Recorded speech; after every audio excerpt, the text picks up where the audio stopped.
Baik, bismillahirrahmanirrahim. Assalamualaikum warahmatullahi wabarakatuh.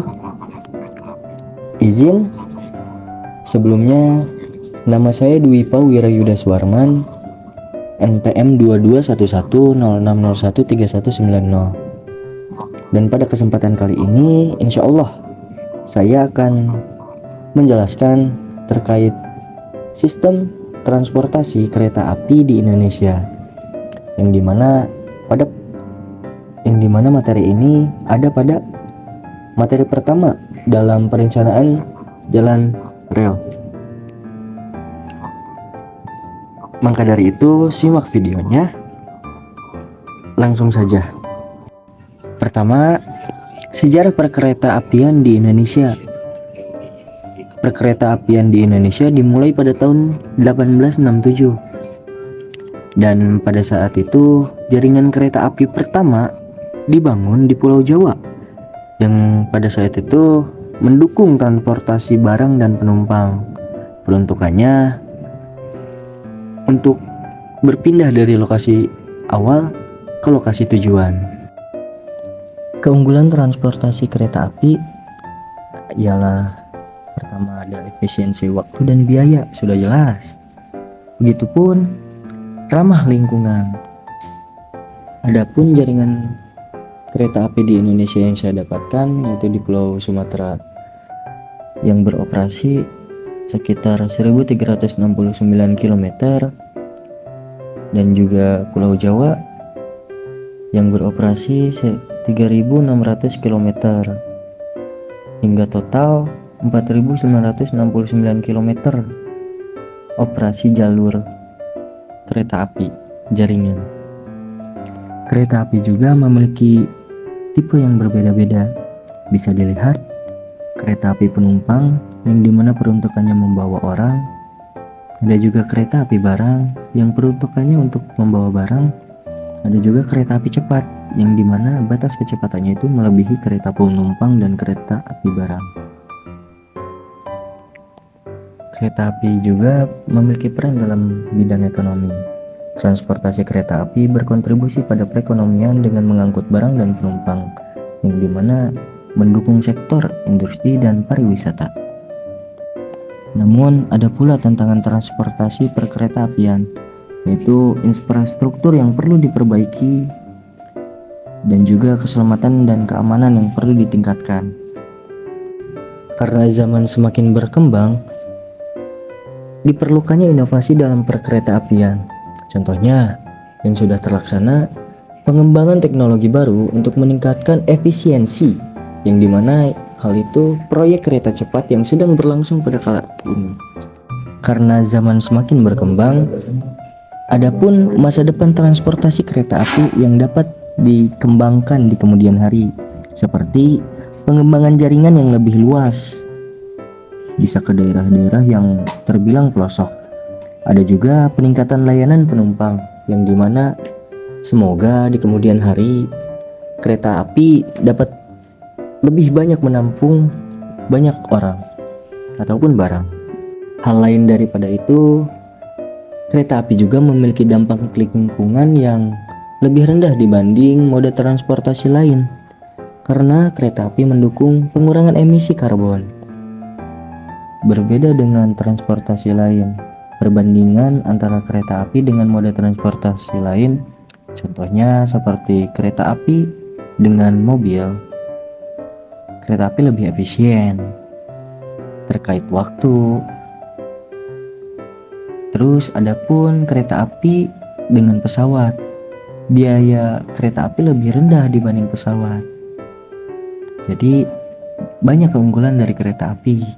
Di samping itu, pemerintah juga memiliki kebijakan-kebijakan terkait perkereta apian, seperti Ada Undang-Undang Nomor 23 Tahun 2007 tentang Perkeretaapian, ada juga PP Nomor 56 Tahun 2009 tentang Penyelenggaraan Perkeretaapian, ada juga PP Nomor 72 Tahun 2009 tentang Lalu Lintas dan Angkutan Kereta Api, lalu Permenhub Nomor 29 Tahun 2011 tentang Persyaratan Teknis Bangunan Stasiun Kereta Api, lalu Permenhub Nomor 60 Tahun 2012 tentang Persyaratan Jalur Kereta Api. Pada kali ini khususnya di Indonesia ada juga proyek kereta api yang sedang berlangsung, seperti kereta cepat yang jaraknya antara Jakarta sampai Bandung. Lalu ada juga pengembangan jalur kereta di luar Jawa. Adapun peran masyarakat dalam moda transportasi perkeretaapian, yang dimana masyarakat berperan dalam mendukung penggunaan kereta api dengan pentingnya kesadaran akan manfaat transportasi yang ramah lingkungan dan efisien terkait biaya. Juga ada statistik pengguna kereta api, jumlah penumpang kian meningkat setiap tahunnya. Lalu volume barang yang diangkut pun bertumbuh semakin banyak. Jadi kesimpulan terkait apa yang sudah saya paparkan terhadap kawan-kawan maupun Bapak Ibu, transportasi perkeretaapian di Indonesia memiliki potensi besar untuk Indonesia maju dari berbagai aspek, dari berbagai bidang, mau itu bidang ekonomi ataupun lainnya. Kereta api di sini memiliki peranan penting untuk berkembangnya Indonesia. Tak lupa, dukungan dari pemerintah dan masyarakat sangat penting untuk pengembangannya. Maka dari itu, mari kita bersama-sama ajukan ide yang bisa membangun dan berkembangnya perkeretaapian di Indonesia terhadap pemerintah, dan pemerintah semoga saja mengayomi apa yang menjadi ide-ide dari masyarakatnya yang dapat diaplikasikan pada Indonesia demi terciptanya Indonesia Emas 2045. Adapun referensi yang saya ambil untuk presentasi kali ini, selain daripada materi yang diberikan oleh Edi Nur Salam selaku dosen saya juga mengambil sedikit referensi dari buku dan artikel tentang sejarah dan perkembangan perkeretaapian di Indonesia. Alhamdulillahirrabbilalamin, selesai sudah apa yang saya presentasikan. Semoga kawan-kawan dapat memetik hal-hal baik dan bermanfaat yang terkandung di dalam presentasi ini. Dan juga saya berharap semoga kawan-kawan dapat terdorong untuk lebih peduli lagi terhadap moda transportasi di Indonesia. Bila kawan-kawan memiliki ide ataupun gagasan, mari kita sampaikan terhadap pemerintahan ataupun golongan-golongan yang terkait di dalamnya. Demi apa? Demi berkembangnya Indonesia di kemudian hari. Mungkin sekian yang dapat saya sampaikan. Saya Dwi Powirayuda Suwarman pamit undur diri. Assalamualaikum warahmatullahi wabarakatuh.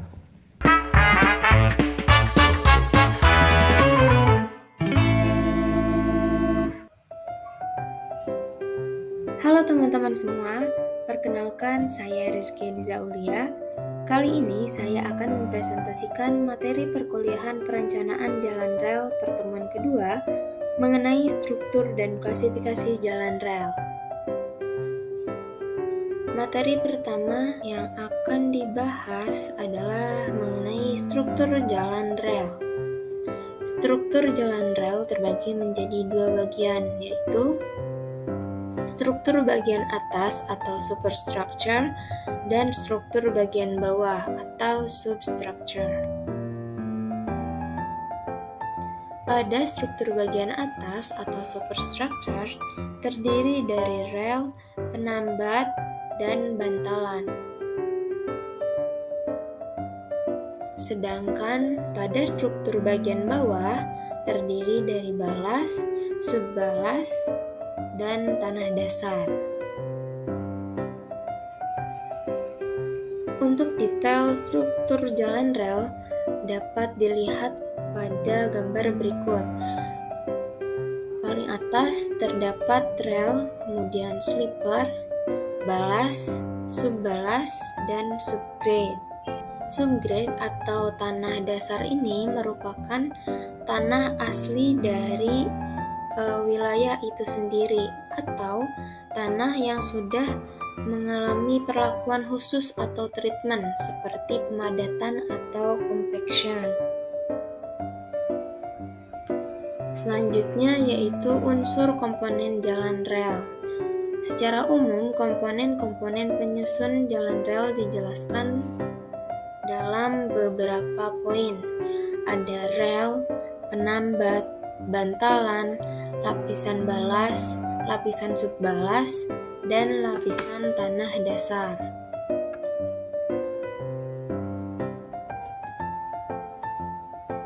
Yang pertama, rel. Rel merupakan batangan baja longitudinal yang berhubungan secara langsung dan memberikan tuntunan dan tumpuan terhadap pergerakan roda kereta api secara berterusan atau secara terus-menerus. Kemudian rel juga harus memiliki nilai kekakuan tertentu untuk menerima dan mendistribusikan beban roda kereta api dengan baik. Unsur komponen jalan rel yang kedua yaitu penambat atau fastening, yaitu berguna untuk menghubungkan antara bantalan dengan rel agar saling terikat. Yang ketiga yaitu bantalan atau sleeper. Bantalan ini berfungsi untuk menerima beban dari rel dan mendistribusikannya kepada lapisan balas dengan tingkat tekanan yang kecil. Kemudian, mempertahankan sistem penambat untuk mengikat rel pada kedudukannya. Dan yang terakhir yaitu untuk menahan pergerakan rel ke arah longitudinal, lateral, dan vertikal.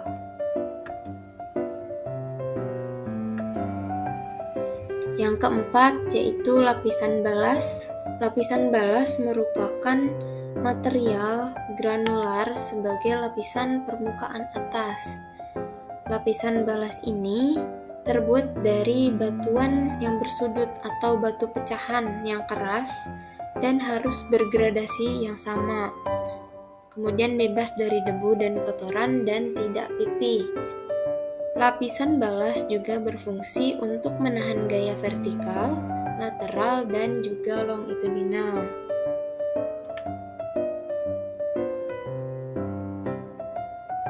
Yang kelima yaitu lapisan subbalas. Lapisan subbalas terletak di bawah lapisan balas. Berfungsi seperti lapisan balas, diantaranya mengurangi tekanan yang didistribusikan ke lapisan tanah dasar. Seperti yang ditunjukkan pada gambar di layar, perbedaan antara balas dengan subbalas yaitu berada pada gradasi batuan tersebut. Pada lapisan balas, batuannya lebih besar, sedangkan pada lapisan subbalas, batuannya lebih kecil.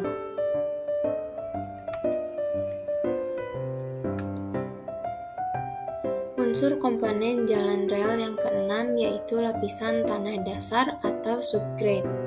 Lapisan dasar pada struktur jalan rel harus dibangun terlebih dahulu agar memastikan bahwa tanah tersebut stabil atau tidak.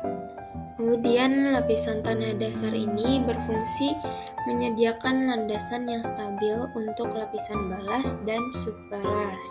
Dan lapisan tanah dasar ini merupakan komponen yang sangat penting berkaitan dengan sifat teknis dan perawatan jalan rel. Selanjutnya yaitu kriteria struktur jalan rel. Struktur jalan rel ini terbagi menjadi beberapa kriteria. Yang pertama yaitu kekakuan atau stiffness, kemudian elastisitas, ketahanan terhadap deformasi tetap, stabilitas, kemudahan pengaturan dan pemeliharaan atau adjustability. Yang pertama, kekakuan atau stiffness. Kekakuan struktur untuk menjaga deformasi vertikal yang diakibatkan oleh distribusi beban lalu lintas kereta. Deformasi vertikal yang berlebihan akan menyebabkan geometrik jalan rel tidak baik dan keausan yang besar di antara komponen-komponen struktur jalan rel. Kemudian, struktur jalan rel juga harus memiliki elastisitas.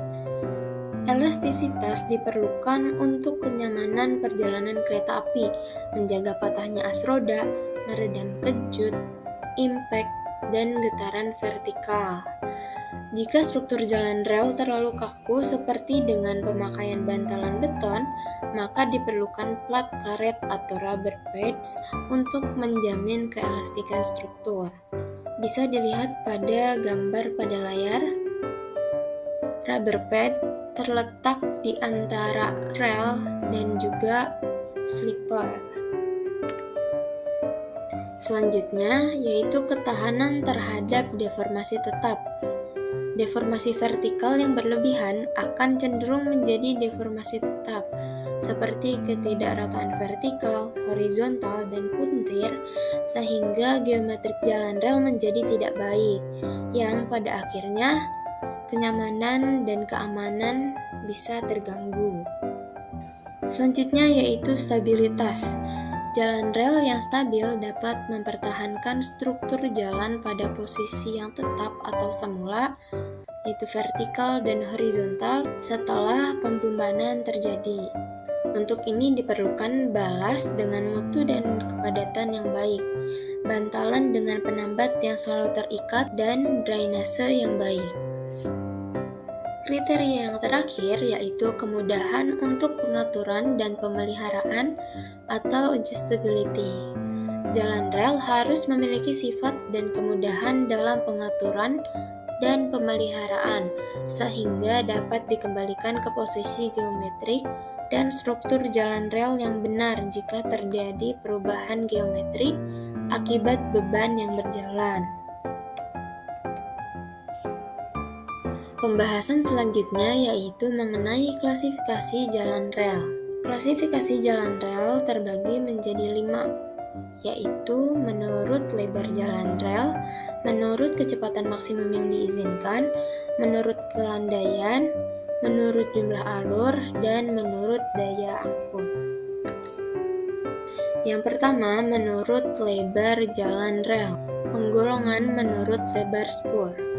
Lebar spur merupakan jarak terkecil di antara kedua sisi kepala rel, diukur pada daerah 0 sampai 14 mm di bawah permukaan teratas kepala rel. Bisa dilihat pada gambar di layar. Kemudian, ukuran lebar spur pada struktur jalan rel terbagi menjadi 3, yaitu spur standar atau standard gauge, spur lebar broad gauge, dan spur sempit atau narrow gauge. Spur standar, spur yang memiliki lebar 1435 mm. Negara yang menggunakan spur standar seperti Eropa, Turki, Iran, USA, dan Jepang. Kemudian spur lebar atau broad gauge yaitu rel yang memiliki lebar spur lebih dari 1435 mm yang digunakan di negara Finlandia, Rusia, Spanyol, Pakistan, Portugal, dan India. Kemudian yang terakhir yaitu spur sempit atau narrow gauge, yaitu rel yang memiliki lebar spur kurang dari 1435 mm yang digunakan di negara Indonesia, Amerika Latin, Jepang, Afrika Selatan, Malaysia, Burma, Thailand, dan Kamboja.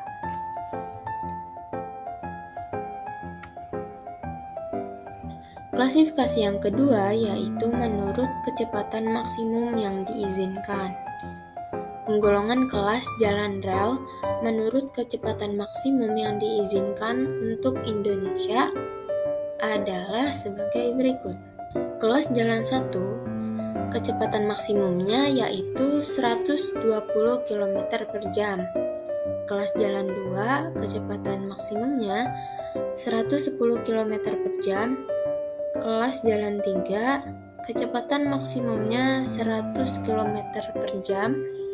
Kelas jalan 4, kecepatan maksimumnya 90 km per jam. Dan kelas jalan 5, kecepatan maksimumnya 80 km per jam. Klasifikasi jalan rel yang ketiga yaitu menurut kelandaian. Kelompok lintas jalan rel terbagi menjadi 3: lintas datar, lintas pegunungan, lintas dengan rel gigi. Pada lintas datar, kelandaiannya mencapai 0 sampai 10%. Pada lintas pegunungan, kelandaiannya dari 10 sampai 40%. Sedangkan lintas dengan rel gigi, kelandaiannya dari 40 sampai 80%. Klasifikasi jalan rel yang keempat yaitu menurut jumlah jalur. Jalur tunggal melayani arus kereta api 2 arah. Sedangkan jalur ganda melayani arus kereta api 1 arah.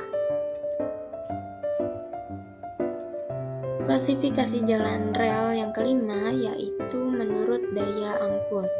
Kelas jalan 1 daya angkut lintasnya lebih dari 20 ton per tahun. Kelas jalan 2 daya angkut lintasnya dari 10 sampai 20 ton per tahun. Kelas jalan 3 daya angkut lintasnya dari 5 sampai 10 ton per tahun. Kelas jalan 4 daya angkut lintasnya 2,5 sampai 5 ton per tahun. Dan kelas jalan 5 daya angkut lintasnya kurang dari 2,5 ton per tahun. Sekian materi mengenai struktur dan klasifikasi jalan rel yang telah saya sampaikan, and thank you for your attention.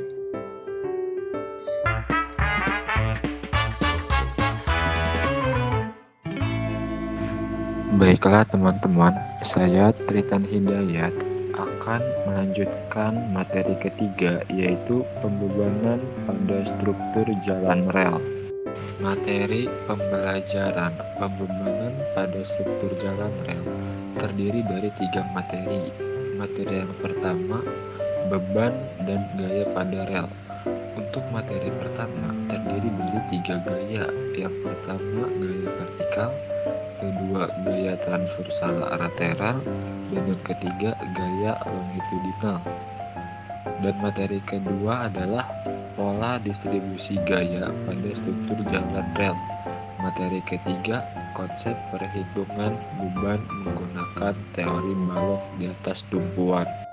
Materi ke-1, beban dan gaya pada rel. Pembebanan dan pergerakan kereta api di atas struktur jalan rel menimbulkan beberapa gaya pada rel. Gaya-gaya tersebut adalah gaya vertikal, gaya transversal, dan gaya longitudinal. Yang ke-1, gaya vertikal. Gaya vertikal merupakan gaya yang paling dominan dalam struktur jalan rel. Secara global, besarnya gaya vertikal dipengaruhi oleh beberapa gaya, seperti gaya lokomotif, gaya kereta, gaya gerbong, dan faktor dinamis. Gaya lokomotif. Gaya lokomotif di Indonesia umumnya terdiri dari lokomotif BB dan lokomotif CC. Gaya lokomotif BB artinya beban yang ditumpu oleh 2 bugi yang masing-masing bugi terdiri 2 gandar dan 1 gandar terdiri dari 2 roda. Gaya lokomotif CC artinya beban ditumpu oleh 2 bugi yang masing-masing bugi terdiri 2 gandar dan 1 gandar terdiri dari 3 roda. Adapun susunan roda lokomotif sesuai dengan klasifikasinya dapat dilihat pada gambar berikut. Gaya selanjutnya adalah gaya kereta atau bisa disebut car coach. Berat kereta jika dimuati adalah sekitar 40 ton, dan ditupu dengan 2 bogi PB 20 ton dengan masing-masing bogi terdiri 2 gandar PG 10 ton sehingga PS sama dengan 5 ton. Gaya berikutnya adalah gaya gerbong atau bisa disebut wagon. Prinsip pembebanan sama dan satu gerbong dapat terdiri dari 2 gandar tanpa bogi dan 4 gandar dengan 2 bogi. 2. Gaya lateral. Gaya lateral disebabkan oleh 1. Gaya sentrifugal, 2. Snake motion, 3. Ketidakrataan geometri jalan rel. Skema lateral. Syarat pembatasan besarnya gaya lateral supaya tidak terjadi anjlok adalah P lateral dibagi P vertikal kurang dari 1,2 dan untuk rel dan roda yang aus P lateral dibagi P vertikal kurang dari 0,75. 3. Gaya longitudinal. Gaya longitudinal disebabkan oleh 1. Gaya adhesi akibat gesekan roda dan kepala rel. 2. Gaya akibat pengereman roda terhadap rel. 3. Perubahan suhu pada rel. Pola distribusi gaya vertikal. Prinsip pola distribusi gaya pada struktur rel bertujuan untuk menghasilkan reduksi tekanan kontak yang terjadi di antara rel dan roda dari kurang lebih 6.000 km per cm persegi menjadi tekanan yang sangat kecil pada tanah dasar menjadi 2 kg cm persegi. Pola distribusi gaya vertikal memiliki 2 perhitungan. Yang pertama, perhitungan beban vertikal digunakan contoh lokomotif karena merupakan sarana terberat dari rangkaian kereta api. 2. Perhitungan gaya vertikal yang dihasilkan beban gandar oleh lokomotif, kereta, dan gerbang merupakan beban statik. Sedangkan pada kenyataan, beban yang terjadi pada struktur jalan rel merupakan beban dinamis yang dipengaruhi oleh faktor aerodinamik, hambatan udara, dan beban angin, kondisi geometrik, dan kecepatan pergerakan rangkaian kereta api. Oleh karena itu, diperlukan transformasi gaya statik ke gaya dinamik untuk merencanakan beban yang lebih realistis. Persamaan Talbot. Faktor dinamis. Faktor dinamis dipengaruhi oleh 3 faktor. Yang pertama, faktor aerodinamis, hambatan udara dan beban angin. 2. Kondisi geometrik, ketidakrataan jalan. 3. Kecepatan rangkaian kereta api. Adapun rumus persamaan Talbot dapat dilihat pada gambar berikut. Beban dinamis. Beban dinamis diperoleh dari perkalian faktor dinamis terhadap beban statis yang diperhitungkan. Adapun teori beam on elastic foundation. Teori ini dikembangkan pertama kali oleh Winkler pada tahun 1867 untuk perhitungan tegangan komponen jalan rel. Adapun rumus defleksi rel dari pembebanan titik terpusat dapat dilihat pada gambar berikut.